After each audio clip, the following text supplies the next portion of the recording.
finna get into all of that and play. I think we're good.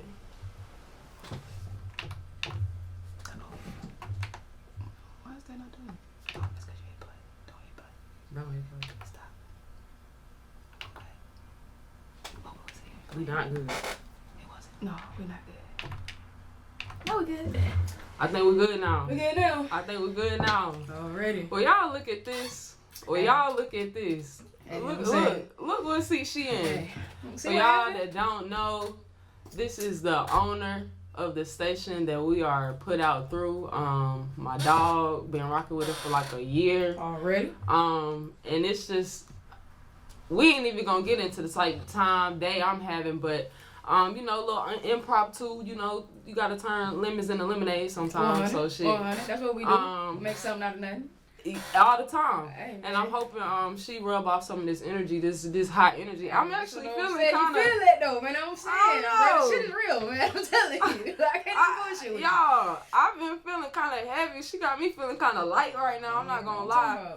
But yeah, I appreciate her coming in and filling in with me today. We were supposed to have a lot of crazy stuff going on, but a lot of crazy stuff has been happening in the world. Hey, that's how it happens. That's so, life. That's life. Yeah. So one of our sponsors was supposed to come through and kick it with us and drop some stuff off, and he had like some family emergencies. So we I'm sorry to hear that. Right, send our love out to him, and hopefully we'll catch up with him another time. But shit, in the meantime, in between time, we got Big Show sitting with us today. Hey, it ain't a show without show. We got Big Show on Big Small Talk today. So what I'm talking about. We about to kick it and see what's going on. I don't know if you're familiar with our show, but before we get into stuff, we like to do mental check-ins and see what's going on. You know, check you out mentally, see where you standing at. Yeah. How you feeling? Man, I feel good. My energy is on high, vibes on high. You feel me? Nothing but positive things happening. I feel real motivated, real driven, real focused. And I'm really ready to take things to the next level. It's really how I've been feeling. So like, when I came in, I was telling her, I was like, man, I'm feeling like I need some type of healing. I'm saying. And what you told me? I said, man, you need to holler at my spiritual jeweler. That's what you need to do. You and talk to me about that though. Like, okay. What? So, like, towards the end, towards like the end of 2019. The end of 2019, I started kind of getting into, my spirituality and the chakras and really, just trying to figure things out in my life. Because at the time, I just had a whole lot of craziness. It was a little chaotic. And so I linked up with Truly Stoned. I linked up with Truly Stoned on, she's on IG, Chevy Carter. That's her name, but her company is Truly Stone. She do a lot of different things too. She really dope. So y'all make sure y'all check her out. But I linked up with Truly Stone and she made my first piece. And it had amethyst, pyrite, clear quartz, crystal, and malachite in it or whatnot. All stones for positivity and motivation and like diverting negative energy away from you or whatnot. And like I said, that was kind of like the beginning of my journey. And like my first piece, man, I still love that piece. It hang in my car, on my visor or whatnot. And the one thing that I did learn about crystals though too is sometimes you can get all the energy that you need from them, and you can just, like I said, I was in my car. I don't wear it every day because I'm walking around with that energy. It's in me. You know what I'm saying? Yeah, exactly. That's dope. That's so, I mean, let me tell you, like since I put it in my car, because I just recently put it in my car, I have a tendency to motherfuckers. They be fucking up my shit. They be bumping into me. Shit be flying off the road, and you know what I'm saying? And since I put that in there, I've actually had a little bit better luck. I can't say that that's what it is, but I can say, like I said, I'm one of the people who just be having shit happen, and lately I just been kind of avoiding shit, which is good. But then, like I said, maybe a few months ago, it's probably like 2 months ago, I went to an event and I met the owner of Vigor and Gems. Mm-hmm. And I bought my first piece from her. It was a malachite and a fluorite piece. You know what I'm saying? Like when I go and pick stones, like I just like to wave my hands over them and just kind of see if they give my hand any type of feeling. Like if I feel any type of something in my hand, and that's the one for me. I picked that one. You know what I'm saying? That's how you know that's for you. Yeah, and so that's how I had picked my first stone or whatever. And then we just kept on running into each other. I don't know how me and her just kept on running into each other, but I really thought that like her pieces were exquisite, you know, her rapping technique and even her the whole presentation, like how she cleansed the stones right there before, because you know, man, when you're selling jewelry and stuff, a lot of people may touch it and things like that. So she makes sure she dispel all that other energy, everybody else's energy, you know what I'm saying, before she even give it to you. Her whole process of doing things was really, really dope to me. And now I invite her out to all my events, you know what I'm saying. And I mean, I've had so many people grab pieces from her, and like my sister is on this whole journey now, you know what I'm saying? Since I introduced her to it. But let me tell you what I can say. Maybe it's the stones, maybe it's your thinking, you know, because you know, it's like what they call them, the sugar pills that they give people, placebos. Yeah, okay. So it could be like that. Right. Who knows? Right. You think it's something wonderful, so it's doing something wonderful or whatever like that. But you got to think about life. That's life. You know what I'm saying? And the one thing that I do, I believe in manifestation, because I know I believe it because I've done it. You know what I'm saying? Like I've said, like, oh, okay, I'm gonna have a Mercedes, and a couple months later, I had a Mercedes. You know what I'm saying? Okay, talk to me. I told myself that I was gonna move into like 2 places ago. I wanted a house or whatnot. I went on the street, man. I saw this house. I spoke to this lady and I said, "Watch, that's gonna be my house." I knew it was gonna be my house. I was playing the fucking address and the lottery. Like I'm like, man, the ladies. Her name was Olivia. My name was Sylvia. I was like, man, it's just like, bruh. I'm like, this is my house. This is my house, and it was. I lived there for like 3-4 years. You know what I'm saying? That's crazy. And so I believe that I can make things happen if I truly believe it and I truly do the work with it. And once I start looking more into the stones and like their properties and things like that, I get to thinking like, and when I be wearing them, I'm like, oh, that shit's legit. Like, you know what I'm saying? It's legit because it's before I even know exactly what they're for or whatever like that. And it's like, oh yeah, that energy, yeah, I felt that.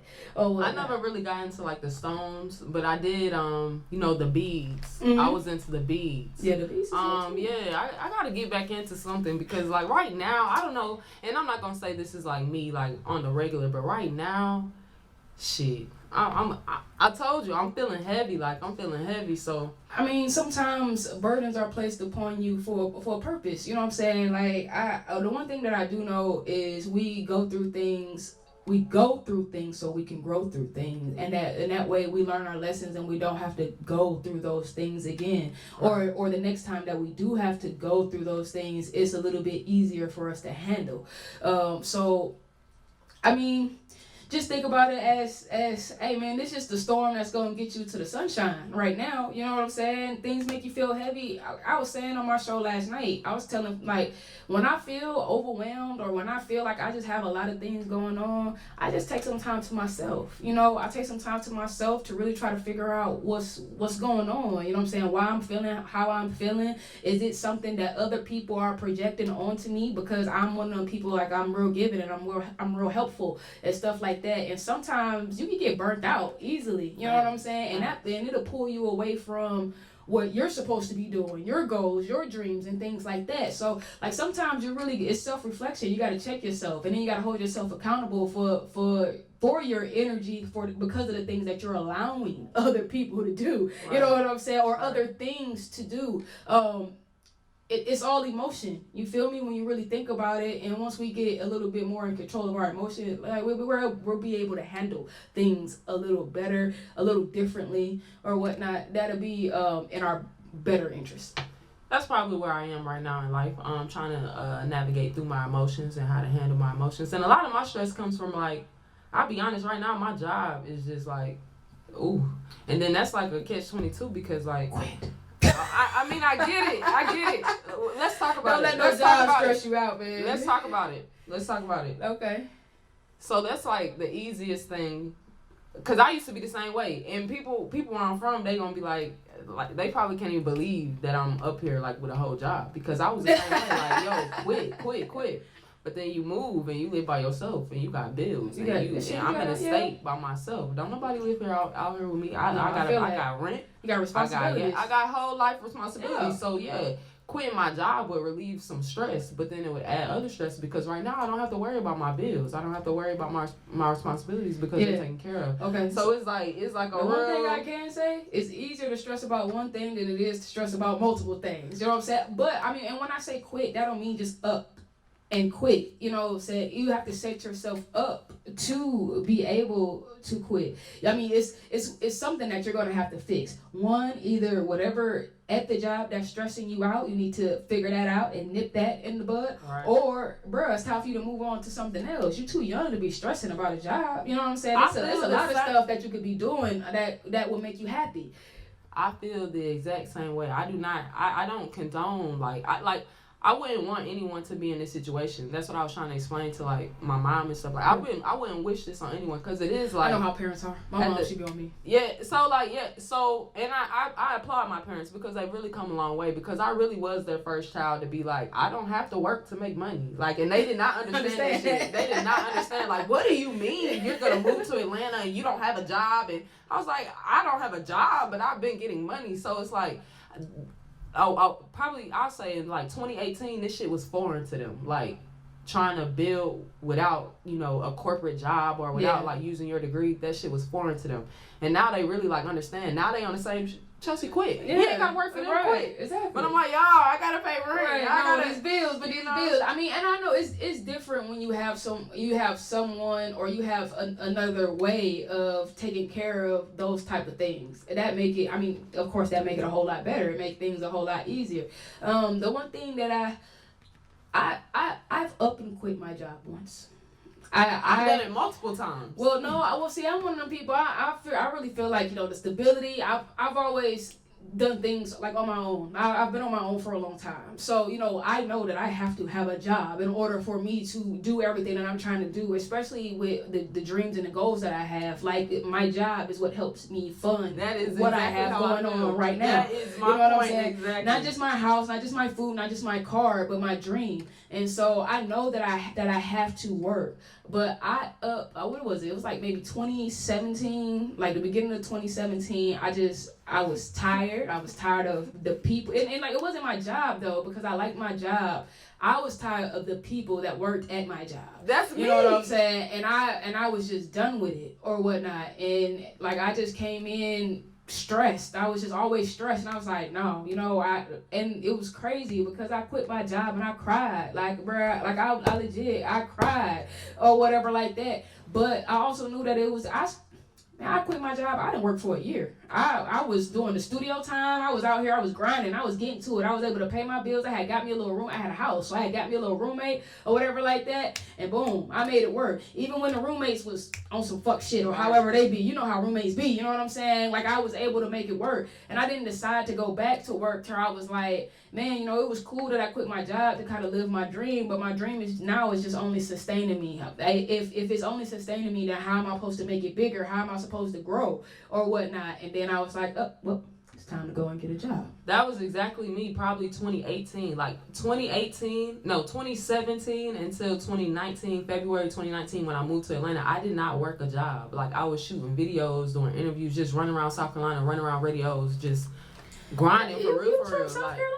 I'm from South Carolina, Greater South Carolina. No, I did not know that. That's wow. So before I came to Atlanta, I was in Louisiana for a little bit, back in South Carolina, and then I came to Atlanta. So that whole period, my people was like, how are you gonna live? But then, just like you said, after a while, it only sustains you, and then you have to figure out a way to like make it grow. So like, I really came into Atlanta and fell into, I won't say I came here and then fell into a good situation, but like a year into being here, I really found myself like with a good job, Yeah. So like, and then I kind of fought myself because, sometimes we get comfortable. Man. we get comfortable We do. with that damn every week. We do. Know? You know what I'm saying? You already know that money gonna be there. You ain't gotta worry about it. You ain't the gotta check worry will be about there. it. You know what I'm saying? It's gonna be there. You And know? yeah, you do get real accustomed. You get accustomed to that. And sometimes, man, we forget the grind, you know what I'm saying? Like the oomph to go out there and get it or whatever like that. Like I know of course you can't move around like you was moving around before because you got a job or whatever. A job would take up your time. You get tired and shit like that. People don't realize how tired I be from my job and I sit on my ass all day. But that's even more reason why I be tired because I'm just sitting around all day. You know what I'm saying? Like I think that's kind of the word. When you're moving and you're on the go, then it makes it easier. The time go by faster. You know what I'm saying? Like, and everything. But when you just sitting around, like, waiting for a phone to ring or you documents and emails and whatever like that, bruh, that shit draining right. after a while. It is. So, I mean, like I said, I definitely understand. But the one thing that I would never advise a person to quit their job and they got bills and shit like that. Like that don't even make sense. You know what I'm saying? Because you gotta be able to provide for yourself, even if it's just nigga to eat. You know what I'm saying? You gotta have gas to get around to go make whatever moves you gotta go and make. If you gonna get out here and grind and hustle and shit like that too. That's what people don't understand. Like people, that's what I never understood about certain people. Like I don't even want to say like they don't want to have a job, but they'll like turn down certain jobs. Like you too good to work for this or that. If I'm making $0, I don't give a fuck what it is. I'm gonna do it. And so then, okay. We not gonna. I don't know about that. I'll tell you a situation. We still here. I'll tell you about this situation. I can't remember if I was in Louisiana at the time or if I was in South Carolina, but these people were offering, well, I don't even know if the shit was real, but there was a ad made, they were offering $80 an hour to pick cotton. I don't think that was real. But there was hella cotton fields though, I swear to God. And people worked in, whoa. Is it cotton fields like that in Louisiana? And in South Carolina. Oh yeah? For sure. Like, and people work in them. Really? Now it's mainly Mexicans, but I swear, I promise you, man, bro, you know, $80 an hour, I be picking the fuck out some cotton. I'll be out there, I be having my gloves on and everything. Bro, like, that's what everybody was saying, but like I really couldn't wrap my mind around that shit. I'm like, I'm not about to pick pick the fuck out that cotton, bro. $80 an hour. Yeah, I'm there. See, I don't know. Then my pride, I don't know. Man, I understand everything our ancestors went through, but nigga, they wasn't making $80 an hour, okay? You know what I'm saying? Like, bro, I'm gonna go get that bank. You know what I'm saying? After a year, I can quit. You know what I'm saying? Shit. I'm like, man, fuck them in that cotton, nigga. And then I sue y'all for making me feel bad about picking the cotton in the first place. How about that?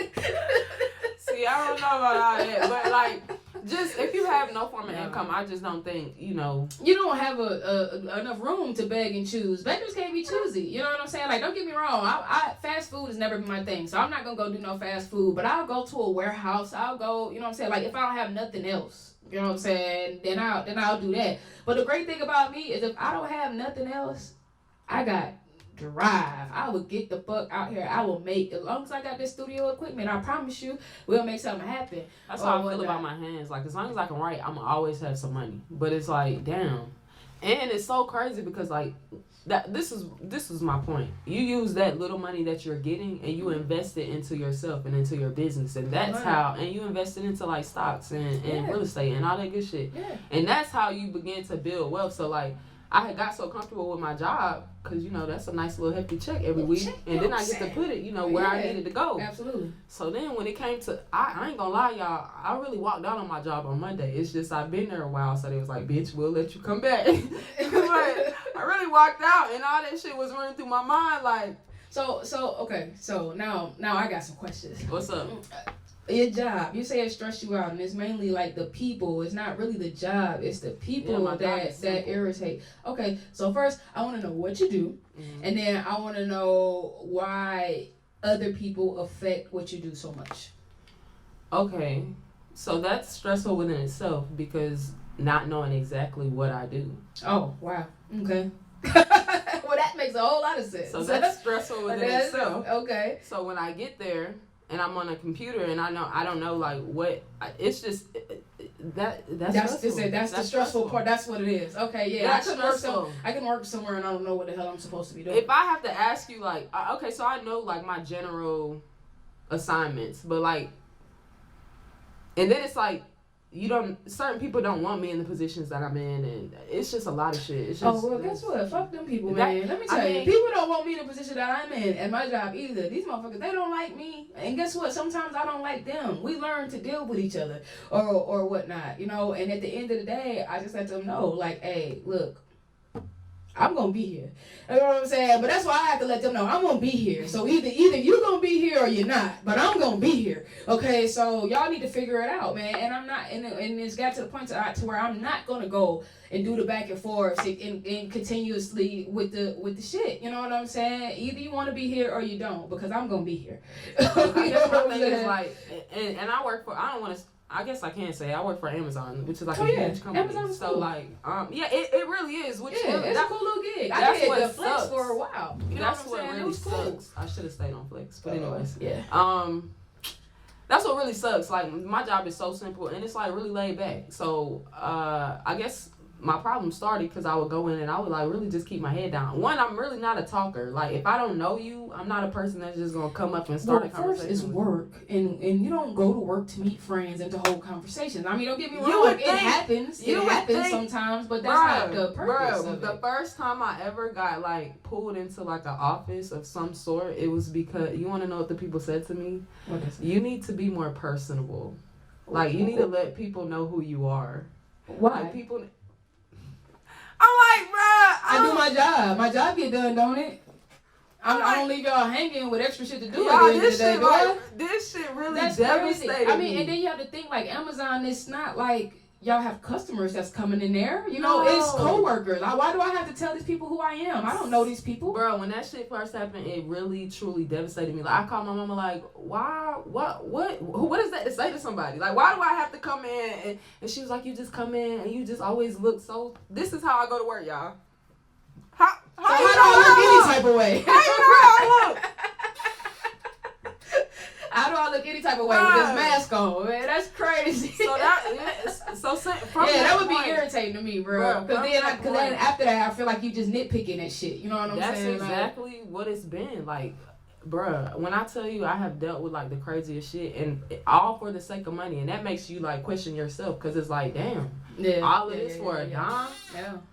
But it's at the end of the day, if I don't go to work, man, it's stories like this that make me just feel, I'm blessed, bro. Like really, when I think about my job and I think about everything else that I have going on or whatnot, I've been really fortunate. Like for the past, how long have I been here? I've been here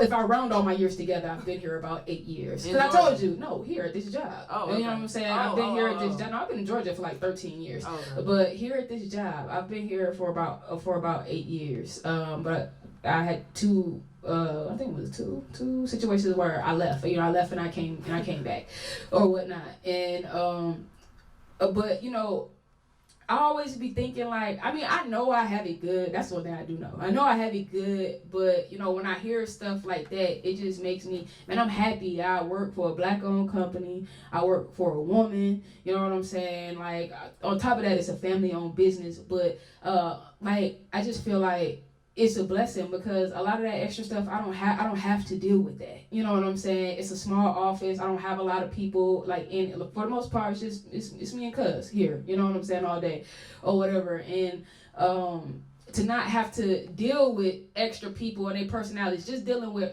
our employees is enough. You know what I'm saying? And they don't even be here all day. Like for real, they don't even be here all day. They be off on other jobs, off site or whatever. So even just dealing with that. Man, let me tell you, because I've sold cars. I worked in, of course, restaurants, warehouses, shit like that, security guard or whatever. You know what I'm saying? But this and selling cars was probably the best thing that I have ever done. And the only reason I really didn't that I stopped selling cars was because of my time. I still wanted to do music. I still wanted to do this, and we worked 10 to 12 hour shifts. You know what I'm saying? So, I mean, I just think it's a blessing to be in my situation, and I feel like don't let small shit get to you, bro. The one thing that I learned is just to say, okay, I'll do better. I'll work on it or whatever, Right. And I mean, and maybe they don't mean like let people get to know you. If you say you're quiet and you kind of just be chill, ducked off with your head down, maybe just speak to motherfuckers, hi, whatever, like that, and kind of keep it moving. But I don't feel like you should be reprimanded for coming in and just doing your work. Like that don't even make sense. That's crazy. I don't even know. I mean, I really can't even explain it, but I really don't care to. And then I think a lot of the problem is you get into these bigger corporations and you get stuck with people who are lifers. They want to work for the company for the rest of their life. Yeah. And that's not what I'm interested in. I'm here to get my check to build what I'm working on. Right. And to get the fuck on. Well then, okay, but you have to think about this too. Maybe it's something that they see in you. You sound like my mom right now. Yeah, hey, bro. Great minds think alike. Your mom's a brilliant woman. But real talk, maybe it's something that they see in you to where they feel like you could be around there for a while, or that they could move you up, but that's the thing that's missing. You know what I'm saying? You just being a little bit more personable with people. And especially because, okay, so look, I'm in management. I manage maybe 10 to 12 people or whatever, and so. You have to be personable, and you have to, bruh, and I need to work on it too. I be going off on these folks, bruh. I do, you know what I'm saying? But just because of the industry that I'm in, a lot of them don't understand it unless I go about it that way or whatever. And I would say, try doing what they say. Try, you know what I'm saying? I mean, because they may be looking to move you. Because like I said, if they trying to move you into something that's management or where you will be over people, then your interactions with people is important. You know what I'm saying? So I will say that after that conversation, that's what happened. And so, but I wish that never would have happened. Because that made it even more stressful. Now they really hating and they really don't want you where you at. I know how that is, bro. So and then when people say what's your dream job, I don't have a dream job because I don't dream of labor. I don't want to work for anyone. I don't want to work for anyone, and that's just the honest to God truth. I dream of being an owner. You know what I'm saying? I really just that's really what I'm on right now. Like I just pray like I get to wake up and really do what I love every day, and so shit. Hey man, that's why you need to holler at my spiritual jeweler. I'm telling you. That's what I wake up and do. I wake up every day, man, and I do what I want to do. Because the one thing, even with my job, I love helping people. My job specializes in moving seniors. You know what I'm saying? So I love that they're happy, in most cases. You know what I'm saying? With the end results, I love when I get to go out to some of the communities and I get to talk to, some of the seniors that we've helped and stuff like that. Sometimes it's really great experiences. Sometimes not so much, because most times when I go out, it's because somebody did something. But at the same time, when just interacting with them and seeing how happy that they are, seeing them settled in, like hearing the stories and stuff like that, man, I think it's dope or whatnot. And then after that, I get to do shit like this. You know what I'm saying? So but that's a mindset or whatever that you have to set yourself up, to set yourself in, and then you have to set yourself up for the win every morning when you wake up, and you already know, man, okay, so this place be stressing me out. You know what I'm saying? I be doing, like these niggas, they be doing this, they be doing that. When you already know what it is, and you already have that expectation of what it's gonna be, then you can better prepare yourself to not even let that energy bother you today, because that's them. That's how they are. You know what I'm saying? Right. But that don't mean you gotta take that on yourself. So I mean, and it's dealing with your emotions, like we were saying earlier. It's all about dealing with your emotions and your response to things that how other people react or other things that people say and things like that. It's all about you, because you cannot let any of that shit bother you. I guess my problem has become my response and growing and in learning and just unlearning certain shit. Yeah. My response has been to remove myself from the situation. 100. That's me too. So I told you, man. Now when it comes to my job, and that's what I'm needing to remove myself from, it turns into like a problem. So that's really where I'm at with it right now. Shit gonna be better though. Right. I'm not gonna lie. That's one thing I'm learning about myself. Even when I'm down, I'm never really like down. You feel me? A good person, fam. You That's feel me? Thing I do know. And I have figured out, like, bro, life gonna give you lemons, make lemonade, and sometimes I've sprinkled a little Ciroc in that bitch. I was gonna say margaritas, but hey, whatever. You know what I'm saying? Whatever you want to do with your lemons, you know what I'm saying? You know, so that's what I'm saying. Yeah, that's for really real. where I'm at Life with it. your lemons, get a bottle of tequila. You be alright. You'll be alright. For real. But just like, I guess the main takeaway is finding something you love to do, bro. That's really gonna be so important. Finding something that's very true. You wake up and you're passionate about your day, like what you get to do. This day and age is not the age of working to be working. We don't want to work ourselves into the dirt. That's not where life is. You know what I'm saying? That's not what life is all about. You know, people who are religious and spiritual and things like that, they say that, you know, we were born to live abundantly. You know what I'm saying? We're supposed to live a life of abundance. Okay, that's right. We're not supposed to struggle to make ends meet and shit like that. And I know, like, society has made it harder on us, black women, gay, you know what I'm saying? Like, you can just stack that shit up on top of each other and it just throw us down to the bottom of the line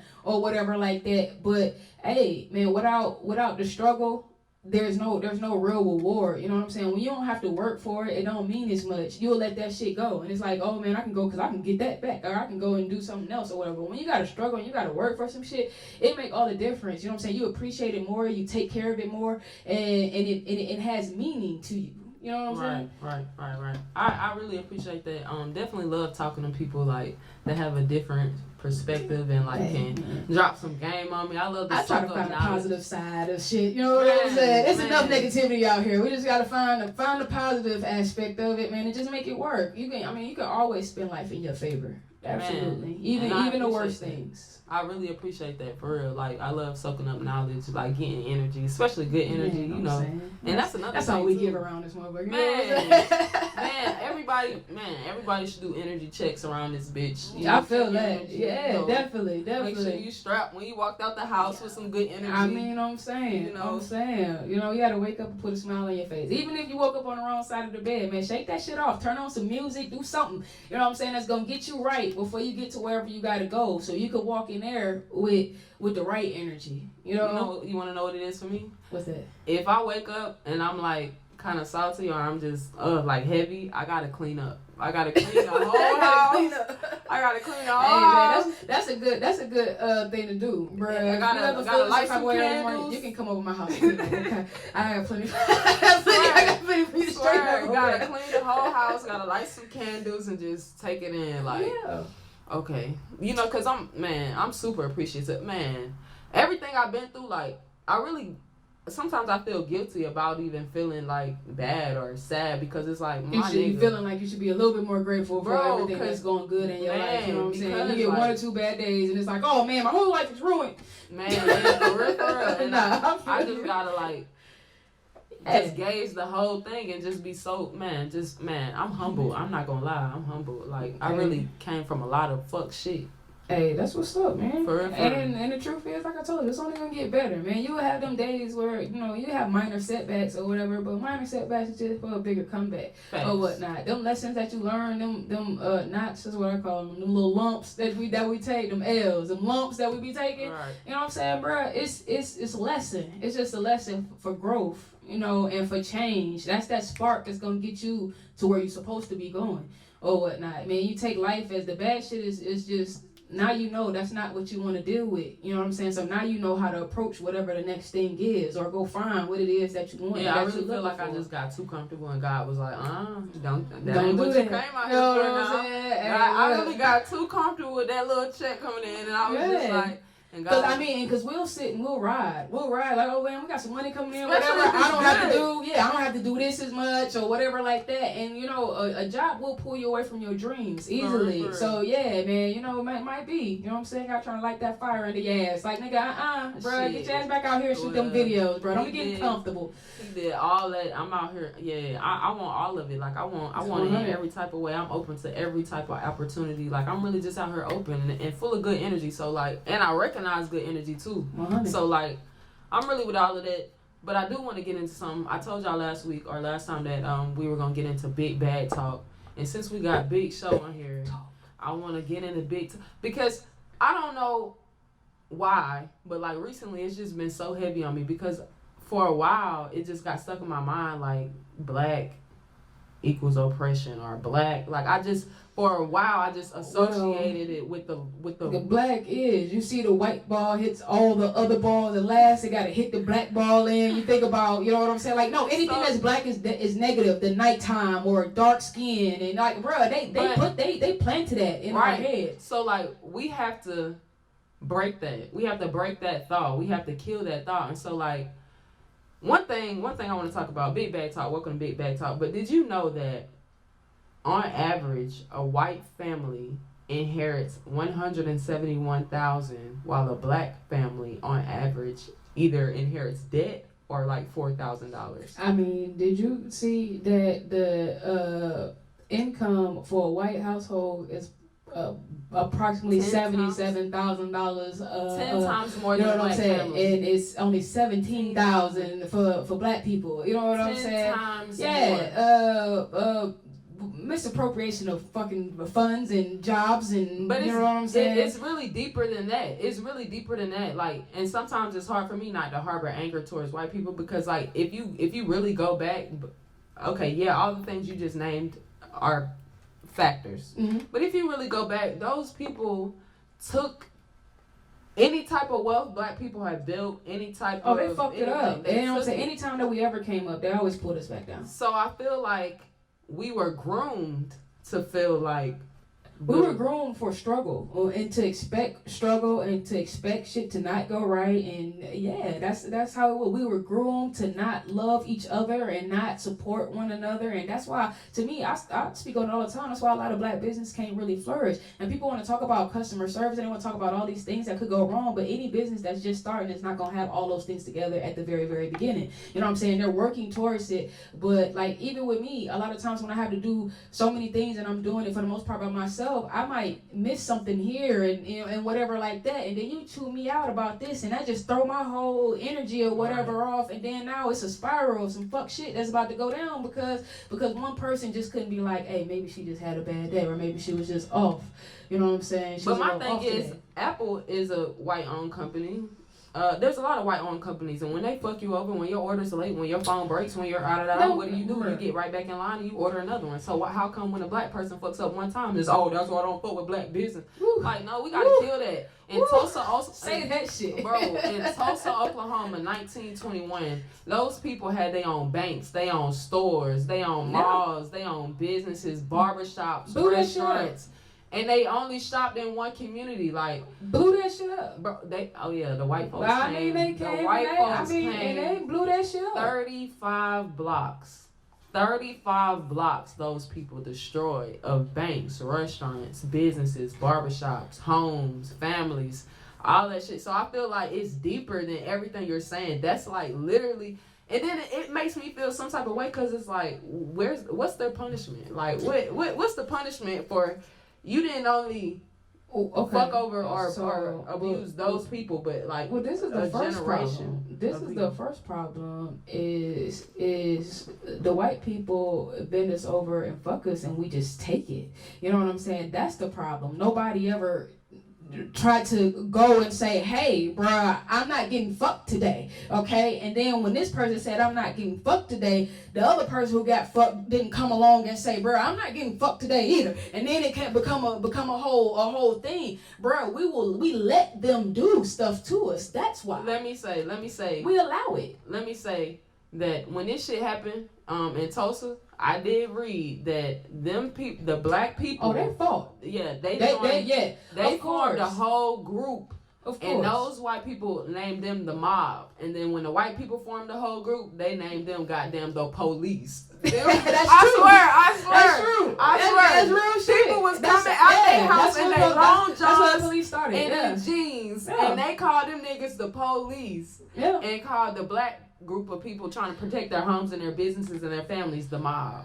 You gotta understand where we come from, and white people are, in a sense, in control. They mind fucked us, and then they came through and took whatever else they felt like they could take from us. But again, at the same time, we still allow these things. If you look at our population, or not just our population, but our population plus everyone else who supports us, because now to me it's not like a black versus white thing. I can't be mad at all white people because all white people didn't do it. You know what I'm saying? All white people didn't do it. It's some white people right now that'll ride for you like you was white. You know what I'm saying? That'll hold you down like you was their brother or their sister or their niece, or whatever. It's people out here that's like that. So you can't blame everybody. Everybody wasn't raised with that type of mind state and that type of mentality. But it is a whole lot of them motherfuckers. It is. You heard whatnot. But you know how many of us it is? And we sit around and we watch and we just watch and we just let it happen. And instead of going and picking on them, we come and pick on our own people or whatever like that. Oh, this nigga did this to me, so now I'm gonna come take your shit. You know what I'm saying? Right. Instead of going back to the source of where it all came from in the first place. Shit. I mean, I hear all of that, but like I do believe that somewhere in every situation there was some black people that was they on the same shit. But you wanna know what happened to people? Uneven. Then white people made them disappear. I feel you feel me? So like even when you do speak up, even when people do fight, you can't be scared to die for what you believe in. That's the thing. A lot of our ancestors, they died for us that even have the little bit that we have now, but it didn't stop then. You know what I'm saying? That's the thing. These people speak up and they fight and they do this and do this and then they die, and then people think, oh well, black people don't go at them. I don't want to die. They like, fuck it, I don't want to die, man. Fuck that. But guess what? I don't want to live in a fucked up world either. You know what I'm saying? Like sometimes you gotta really just stand on what you believe in. And if you believe some shit ain't right, then you got to go out here and you got to try to make some changes and make a difference. And the truth of it is the walking and all that other shit, that don't help shit. The protest and all that other shit, that don't help shit. You know what I'm saying? You got to get out here, man. We got to get our black people in office. That's what you got to do. White people have control of the pulse of the shit, you know what I'm saying? And they got all the right people in position to make us bow down for shit or whatever like that.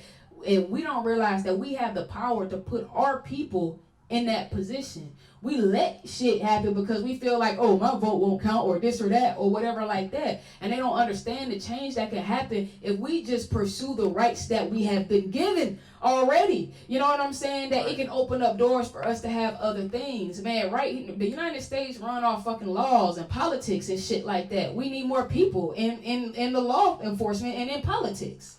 I'm with you all need of your that. own people policing your neighborhoods. I'm with all that. I hear all of that. But then on the flip side, I think outside of like trying to even, in my mind and in my heart of hearts, I truly believe the political part of power will always belong to them, no matter what you do. We had a black president. We had So I really truly the president is not the rule. The Congress makes the rules. Okay, so the president being black don't mean shit. He just get to approve or deny what's brought forth in front of him. I just don't believe Congress will ever be controlled by us. So I think the only thing we can do is what our ancestors did. Build our own communities. Get in our bags. Separation. Learn about money. Learn about financial literacy. Big bad talk.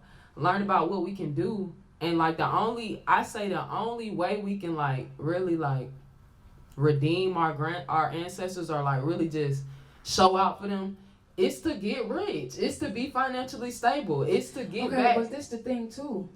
It's to break generational curses. Our people get rich and they don't, I won't say they don't, because some do, but they don't reach back far enough to where they came from in order to build up so that other people who grew up like them can be in better situations to make things happen. You know what I'm saying? It's a lot of rich people out here who are just sitting on a whole lot of fucking money and they're just sitting on it. You know what I'm saying? Just to be rich. That's two things. That's one, not having financial literacy, and that's two, selfishness. And black people have the tendency to have the mindset it's so fucked up because you spoke on it earlier. We weren't always like that. We weren't always black on black crime. We weren't always like, it used to be a very strong presence, you know? So like, I think one, it was groomed into us to be that way. It is. And two, we gotta change that be shit. Passive, be meek, hold your head down, just follow the whatever, man. Go to school, you know what I'm saying? Get a job, right. You know what I'm saying? That's what we're taught. Go to school, get a job. There you go, die. You know what I'm saying? Like, and there was no, you know, live your life, travel, have fun, do this, do that. No, it was go to school, get a job. Go to school, get a job. Go to school, get a job. Start a business, invest in real estate, invest in stocks, go to work, take your check. And that's why I fought with my cousin, man. You know what I'm saying? I told my cousin when I first came down here, I was doing social media for some DJs. Cuz said, "You getting paid for that?" I said, "No." She said, "Come here, sit down." She started my business right there. You know what I'm saying? That's what you need. Like, but exactly. That is the type of thing. But you know, man, the black people gotta listen too. They gotta know that they can have it because we were conditioned the way we were, it's a lot of us that don't even believe that we can have that. You know what I'm saying? Believe that we can achieve that. They're so used to having to go to work every day to do whatever, that they don't even think that they rather, we're going to sit and drink, or we're going to chill, or we're going to watch TV, we're going to hang, we're going to smoke, we're going to do whatever, we're going to party, but that's time that you can be investing in you to make yourself build something bigger than yourself or whatnot. So I mean, like I said, we've just been conditioned to accept being comfortable. Yeah, so I think that's really the only way we can really redeem ourselves and our race. I really truly believe this. The only way to redeem our fucking race is to build what those people started building. They really had their own banks. No, we should have our own cities their and shit own like that. I believe restaurants. That. The white people got it. You can go anywhere in any state or any city, and you can find a strip of white businesses. Man, you know white what I'm saying? communities. Nothing but that. Exactly. We don't have things like that. But again, we have to change our thought process. You have to think about, man, all these black rich people, why haven't they started a community? I mean, I don't know. I think a lot of it comes from selfishness. A lot of it comes from... You think every black person that got rich is selfish? I don't think it's that simple, but I think that instead of trying to help the community, they want to take care of their family. They're worried. They're not worried about black community wealth. They're worried about their family wealth, their generational wealth. And I can't blame them for that, because it's like, think about it. When you're in poverty so long, when you ain't had for so long, think about first generation rich niggas. You know how fucking devastating that could be? Like, yeah. You know. So like, I think it comes with time, and like you have to learn it. And then I think we're so used to not having, it's kind of like that little crab in the barrel. We're trying to hold on to what we got. You know what I'm saying? Like, I can't give it to you, because if I give it to you, what if it comes to a point where I don't have it anymore? That's exactly what I think it is. So I say selfishness, but I mean, but it's deeper. It's deeper than that. Definitely. So I think that like, and I had to learn, like, a lot of this money in Atlanta. And I told somebody this last night. A lot of money. I think that Atlanta is the closest thing to Greenwood, Oklahoma, period. Like, black businesses, black restaurants, black mayor, fucking barbershops, everything. So I mean, like, I feel like we're on our way. I think we just have to learn. Hollywood. We have to learn our power. Yeah. I think a lot of people, and the right people, because I think that some people already know. And touched on it. We gotta know our power. We don't know our strength. You know what I'm saying? The people know. Man, those people only did what they did to us because they were afraid. That shit came out of fear. Like, what if they do take over? What if they do run shit? We were already stronger, taller, bigger. Like, we were already. You feel me? Saying. So like, I feel like these motherfuckers, they should be scared. They had all the shit they done did to us. They got great reason to be scared. Or whatnot, but don't be scared and do shit to us, man. You know, that don't make sense. Y'all, right. Y'all, you know what I'm saying? Y'all poking the bear. Don't do that.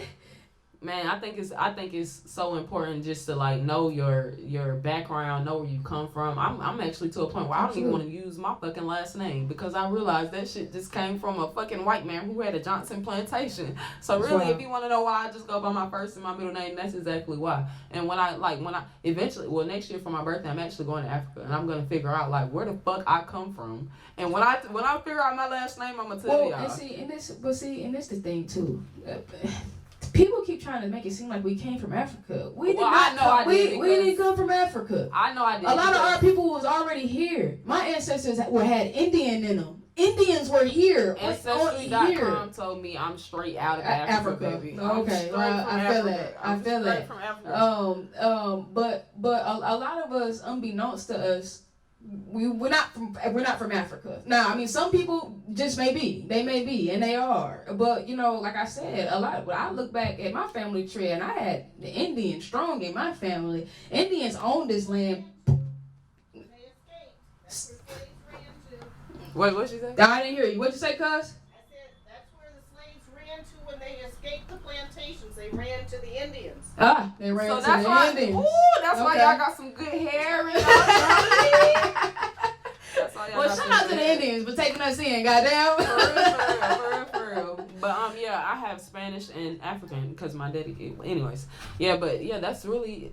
Yeah, we gotta figure some shit out. We gotta turn this shit around, and I really that I do agree with. I think a lot of it just comes to. That's why I promote the coming together of people, of our own people. When you see people out doing positive things that you share, you support in whichever way that you can. It's all like once we're able to come together. See, that's our problem. We're too separate. They made it to where we feel like we can't work with these motherfuckers. They work with each other, and then they build their families. You know what I'm saying? Up out the gate to already inherit wealth. Do you know most of us are already rich anyway? They trade us on the motherfucking stock exchange. You know what I'm saying? You can go Google your fucking social security number, and I bet you it'll say like they fucking like millions and shit like this. Look into your straw man. Real shit. You know what I'm saying? It's a lot of shit that people don't know or whatever like that. But I mean, when we are born, your birth certificate got numbers on it, man. That's bonds that they build off of you from future work, from future labor. You know what I'm saying? We're modernized slaves. But people don't know that because people don't care enough to even look that deep into shit. Yeah, I mean, it's sad what ignorance will do to people, too, because a lot of people just don't know, like, we really the chosen ones. Like, we really are the chosen ones. And a lot of people won't believe that because they won't do the research to figure it out.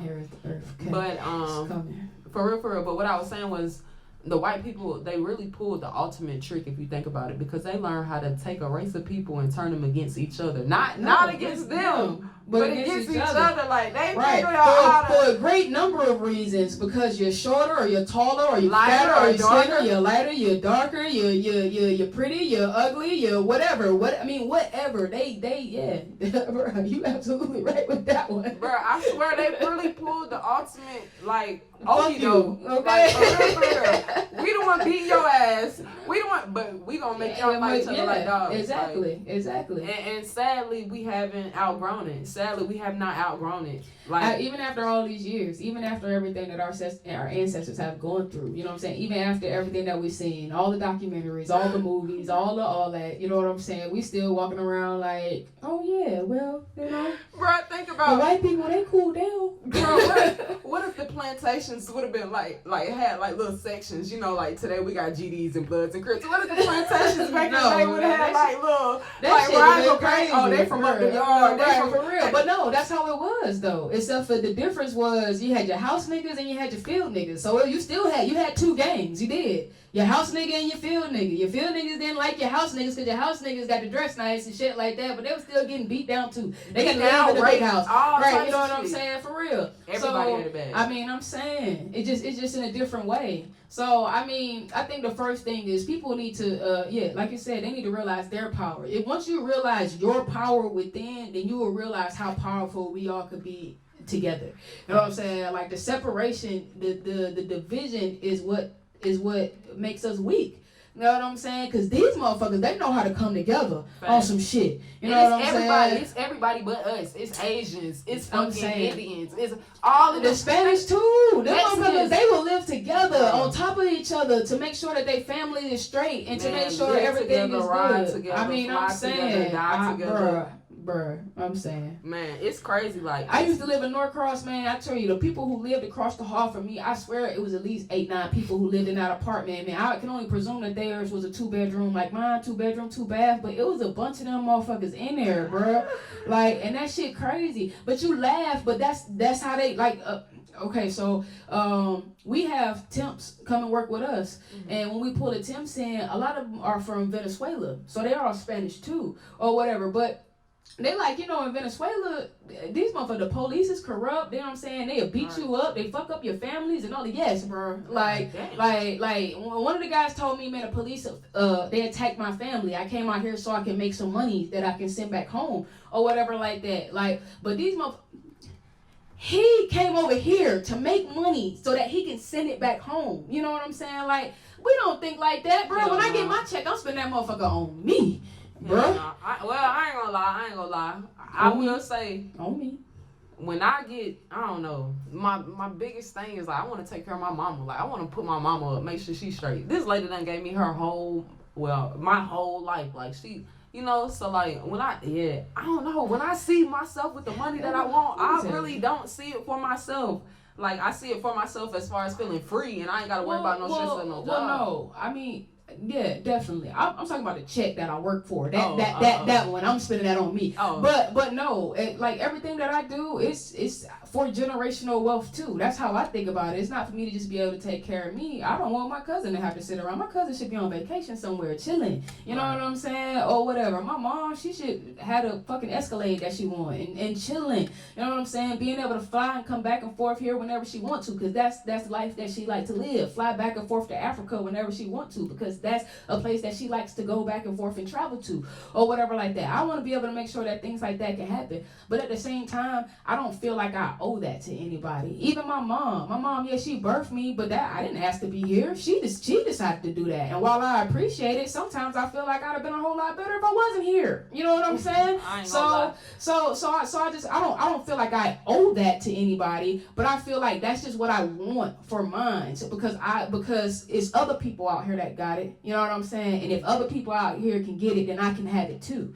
You know what I'm saying? So I want my piece of the fucking American dream, the pie that everybody be fucking talking about. I don't even eat pie, but I want mine. You know what I'm saying? Yeah, I feel that. I guess my thing is like, my mama, I don't know, I guess I'm always feel endowed to my mama just because, like, I was a bad child. I don't know about you, but I was a bad child. I was good. I was a bad child. I didn't stress her out. I did. Well, let me rephrase. My mama said I was not a bad child. My behavior was bad. Oh, okay. I wasn't a bad child anymore. Your behavior was bad. My behavior was bad. You should have had better behavior. So, like, yeah, I really feel like I really and truly, and, like, when I'm going through it, like, everything I do is really for my family. Everything I do is for the kids I do not have yet. Like, everything I do, one thing I know for sure, like, my kids are going to be straight. Like, even on days that I'm having today, that's what I know. But one thing I got to make sure, like, I really talk to God about, like, I gotta get my mama right. Breaking the curse. Like, I got it.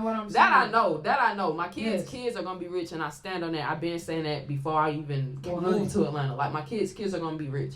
But I gotta take care of my mama, man. Like, I got, like, and you say you want your mama flying back and forth. Nah, I want my mama in the back. I told my mama I'm finna build her like outhouse in the back, bro. Nah, I want my mama in the backyard. Bro, I love her, but she can't live that close to me. Yo, she got her own place. I need to be able to drive there. So now, if my property is big enough to where I have to drive there, then yes, she can stay in the back. But no, bro. If she can just walk up here, no. I love you, mom, but no. That's what I want. But look, that's what my mom wants. That my mom, she is attached to me. My mom is attached to me. She be like, I'm coming down there. And she been telling me already, when you come get this puppy, I'm flying down there right behind you. She don't like long drives. You know what I'm saying? She don't want to ride in the car. She's like, I'm flying down there right behind you or whatever. I'm gonna stay a couple months. I'm like, what, a couple months? Jesus, woman. That's why I had to get a bigger place. I'm like, bro, I couldn't do the upstairs, downstairs thing. I need to be able to close a door.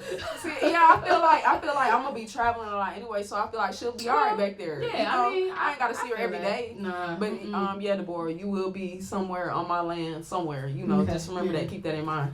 But yeah, I think that's really important that we really learn ourselves, really learn where the fuck we come from, learn our power. And learn, like, what we really could be doing. And it's so sad. And it's so crazy. And live your dreams. Don't think that they're too big for you to accomplish. You know, so long as you were given the vision, you're going to be given everything else to help you get there. So long as you're doing the work. And that's one thing that I do know. I move seniors. You know how many people who walked in my door who, like, do music or do something. You know what I'm saying? Right. That consists of what I be having going on. So guess what, man? You don't have to know how it's going to happen. You just need to have a plan. Right. You need to know what you want and all the other things are gonna come to you. They're gonna start coming to you. Just keep putting in the work. That's it. That's all you can do, really. That's really all you can do. And I'll say, like, a lot of shit be throwing me because, like, just from where I live around a lot of drug dealers. And I be trying to explain to them, if you can do this and you can do it successfully, you Fortune can run 500 a fucking company. You know what I'm saying? For real. You can literally run a business. For if real. you can sell drugs, and I'm not talking about just like dimes and you know, plenty. Yeah, I'm talking about these niggas. I'm talking about moving work. These niggas be out here moving work. Y'all you don't can understand. run a whole business, like, cause that shit's really not easy. I don't know about you, No, it's not. but that shit is And really to not not get easy. caught and not be in the open, that shit not easy either. Bruh, You know what I'm saying? that shit is not an easy task. So yeah, it's not. Especially to like be disciplined with your money and not fuck up. Especially when you're getting large amounts of money and not fuck it up and re up. That's discipline. You need that to run a business. For real. That's real. That's some real shit. I'm trying to tell you, you can turn I think you can turn your passion into money anyway. Yeah, you can turn a passion into money anyway.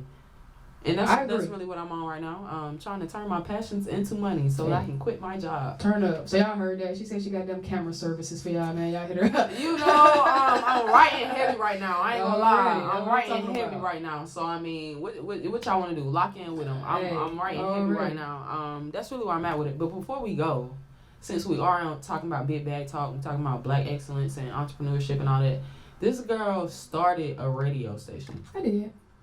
How? Why? Where did this come from? Well, like, talk to us about it. Put us on. The girl owns a radio station. I'm gonna give you the quick and dirty. Okay. So, and it's gonna still seem long because it was really, really long, but I'm gonna give you the quick and dirty. All okay. Right. So, long story short, it's been something that I've been wanting to do since I was a kid. I started writing poetry when I was like 12, 13. 18, 19, cuz said, man, you could be a rapper. You should start writing rhymes. He used to do music or whatever. You could be a rapper. You should start writing rhymes. I looked up to my cousin so much. I used to make myself write a verse every single day. Music just really became my passion. It was my go-to, you know, because poetry was a way for me to express myself and stuff. So me turning my poems into songs really, really helped me, you know what I'm saying, like kind of express things that I couldn't say. I've always been real shy and shit like that or whatever. So the more I got into the music business, like I said, man, you know, the game, you take them lumps, them L's or whatever like that. And I started to learn a lot, and I started to teach myself a lot. I wanted to read books, and I found out things or whatever like that. And I've always just wanted a entertainment empire, you know. So even like back when I was in my teens, I used to think about like having a big ass building and everything that you possibly needed or wanted that had to do with entertainment, you could come and get it like right there or whatever. So initially, you know, I was talking about the media company and the magazine and a record label and of course a radio station. Well, I initially tried the artist. I started the label shit first because I had a lot of artists around me, you know what I'm saying, who was doing music and stuff like that. Like I got so serious about my own music that I went and I bought all my own studio equipment. Man, we built out the garage. We had like legit studio. Like we was lit. Real studio. You know what I'm saying? Yeah, like the real shit. I'm talking about the glass, the shit, the door, the everything. Okay. You know what I'm saying? Like the real legit shit. And so you know I had about like 10 artists. I was managing like 10 artists. Man, it was lit too. They was dope. But a lot of people who do music, they think like music is just me going to the studio or whatever like that, and we just put the song out here and then boom, I just blow up. And they didn't understand that there's a whole lot more to go into that. Man, you know, the marketing, the money, the shows, you know, like just even stuff like this, interviews, and you know, just networking and interacting with people or whatever. And I mean, I used to get people who tell me that they don't want to do this and don't want to do that and whatever. It's like, but bro, you told me that you do, but you do want to be an artist, right? Okay, well, guess what? This is what artists do. And so, I mean, I got so frustrated with that, and it's all the investment, like the free studio time and all this shit like that, running up my electric bill, and you know what I'm saying, like all that shit. I was just like, yeah, I don't want to do this no more. You know what I'm saying? Like niggas wasn't that serious. Like you can't want it more than they want it. And so I fell back. I fell back real hard. And then I thought the magazine, okay, so look, man, I'm going to focus on the magazine or whatever like that. And I would go and I would link with people, you know what I'm saying, like, and I would try to set up so we could do the interviews, or I would send them questions so I could build out the articles and shit like that, give niggas deadlines, and I never get shit. You know what I'm saying? Right. And so then I said, you know what, man, I don't want to do anything to where I have to depend on someone else. Right. You know what I'm saying? And then I was helping a friend. And pretty much I was like kind of like the showrunner, like the producer of her radio show or whatever. And it was, I mean, I had such a good time, you know, and I was so excited about it that I had came back to work, and I was telling my cousin about it and everything like that, and she said, "Why you never started your radio station?" And I'm like, "That's real right there. That's real, cuz that's real." And I'm like, "Well, I don't have a space, you know what I'm saying? I can't just have people come into my house like that or whatever." And she was like, "You want this office over here?" I said, "Hell yeah."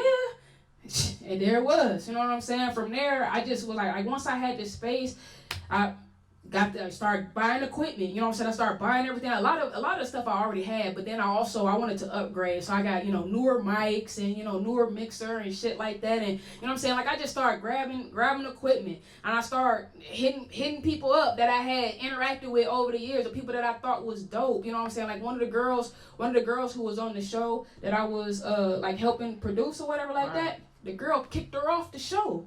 Damn. But the girl was dope. She held down the show to me or whatever like that. And I saw that as an opportunity. Hey, look, yo, why don't you come over here and do this radio show with me or whatever like that. You know what I'm saying? I'm starting a radio station. And she was with it. And from there, man, like I said, we just started building out, and I had interns, and, you know, like over the past year or whatever, you know, people fell off or whatever like that. But I think that, at this point, I got all the right people around me now to be able to start growing and build and you know, and bring more people in. And I know that some of them gonna fall off or whatever. But my hope is that the 1, 2, 3 people that do be able to stick around, or that do stick around, they'll be like the couple few that I had my first go round. You know what I'm saying? And we just keep building and growing and moving or whatever, man. I really just wanted to, I love music so much that I know whatever it is that I do is going to have something to do with music and entertainment or whatever like that. And it got to the point to where I was like, however I can help artists do what they do, you know, fulfill their dream, that'll help me, because I didn't have a person that was really, really pushing. When I was really doing music and I was serious about it, I had motherfuckers tell me like, "Man, you dope." When I was in Detroit, man, I had grown ass men, bro. You one of the hottest females I've ever heard. Like, you know what I'm saying? Like. But niggas, didn't nobody help do shit, or you know what I'm saying, with it, or whatever like that. So I just got to thinking, like, man, you know, I just really want to be the person that I wish I had, you know what I'm saying, back when I really, really had it. You know what I'm saying? Like, don't get me wrong, I'm still dope now, but back then, like, I mean, the energy and the effort that I put into it made me even better. Like, man, stretching my vocabulary, and, like, bro, I used to have thesauruses and rhymers dictionaries and shit. Like, I did research on the most expensive shit that you can buy and the cheapest shit that you can buy, so I could pop off on niggas and shit like that. Like, for real, like, I was serious about this shit. Like it was a job. You know what I'm saying? But now, you know, I'm just like, all those things that I saw in myself, I know that I can help other people attain, like, some of the goals that I wish that I had. I wish I could have been able to do. So, man, I just, like I said, man, the radio station, when I finally figured out the radio station was the best thing that I could have did, because with the radio station, you know, I can put other artists, of course, I'm playing other artists' music. Boom. So I'm going to be meeting artists. You meet artists, I can put them in the magazine. You meet artists, I might like them enough to sign them to my label. You meet artists, you got a media company, you shoot the videos. You know what I'm saying? The radio station, if I was smart, I would have started that first. Right. You know what I'm saying? But that's just how shit goes. And that's just like a testament to, like, trying things and not stopping. You gotta keep going. You're gonna fall 1,000 times, but that one time you get up, you might have hit the fucking home run. And that's what I'm saying. And like, this shit, we've been on go for like almost a year and a half now. So I mean, we there. And at this point, I just feel like, man, it's not no stopping. If you got a dream, if you got something that you really want to do, then all you got to do is get out there and do it, man. Just get out here and do it. Step out on faith, and you never know what happened. Hopefully, you'll have some great people, you know, along the way that help you out, like I did, or whatnot. But hey, man, it start with you. It start with you. You got to take that first step. Absolutely. I'm with all of that. I'm gonna have to get with you too, because I did pick up with like 2 new artists like within like the past week. I ain't gonna lie. I just signed an artist, man. I'm back managing now. Man, we gonna have to talk, because I haven't really managed an artist probably since 2017, and I ran into the same problems you do. I'm booking this dude shows. He's showing up hours late, like he damn Roscoe Dash or something. Let me tell you Tom. something. If you ain't got it like that, don't act like you got it like that. If you out here trying to establish yourself and shit like that, even when y'all go down to these showcases, y'all perform, I be seeing niggas, they leave right after they perform, humble, like they Drake or some shit. Like, bro, if you don't sit down and network or interact with some of these other artists so y'all can do some other things or whatever like that, like, what make people think that they so dope that that nobody knows them, but they can just walk in and walk out of some place? What's so crazy, I don't even know, but what's so crazy is the dude I was working with was raw, very talented. But ask me, do anybody know this? Ask me, has his followers changed since 2017? No, I'm sure like, it hasn't. Bro, oh my God, you and bro, that shit piss you off, don't it? Bro, you booked studio sessions. That shit piss you off. 30 minutes late. I be pissed. You got him a show. He an hour late. So right now I picked up 2 artists and I'm feeling good about them. Big things popping. That's like really why I really can't get down about one thing, because it's like you got 1,000 other things to be happy about. But yeah, we definitely got to link about that. Man. Big shit popping, a lot of shit. A lot of shit. Man, I got to plug on a couple studios. You know, we can record here and all that, man. Like big shit always going on of big on shit. Blast Radio. Yeah, we'll have to get your artist on Big Small Talk and figure that out. Absolutely. And all that good shit. And we definitely push it through, you know. All that. But yeah, I appreciate you. Oh, I got something for my dog. I almost forgot, but I appreciate you kicking it with me for today. Hey, man, so I had to go get the dog a mask real quick. Man, that's what I'm talking about. Big Small Talk. You know what I'm saying? That's what I'm talking about right there. Right there. Not that she planned to get on camera and sit in the seat today. I didn't know, but you know, I love impromptu. You know what I'm saying? Impromptu is like one of my best things right there. So you know, I appreciate the mask, man. I definitely will wear it. Mask okay, up. you know what I'm saying? Up. That's right. Hey, you man, gotta tell the motherfuckers, wash your ass, wash your hands, and wear a mask. Goddamn. Wash your ass, wash your hands, and wear a mask. You know what I'm saying? Yeah. So I appreciate my dog for kicking it with me today. I definitely do. And y'all stay tuned. We got a lot of hot shit coming this week, man. So many people coming through. A lot of guests. Wait. Talk to them.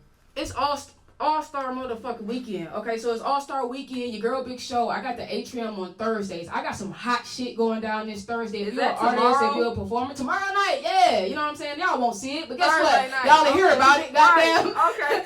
Because the show won't come out till Sunday. Right. But guess what? You motherfuckers, you'll hear about it. So, man. I might have to stop let by. me tell y'all, man, slide. But guess what? The great part is I have it every Thursday. So every Thursday night at the Atrium. Now tomorrow is going to be real major. But we do it major every week. I promise you that. So you don't want to miss it, man. I'm just trying to bring a whole new vibe to showcasing for artists or whatnot. So you know, it's definitely a great place for you to network, man. We record all the performers, like for real, straight. You know what I'm saying? Like for real. You get your footage at the end of the night if you got an iPhone, or I can email it to you or something like that. You know what I'm saying? Later on if you don't. But man, I'm telling y'all, it goes down in a major way every Thursday, and y'all know every Tuesday, Truth Session. You know what I'm saying, on Facebook. Truth Session.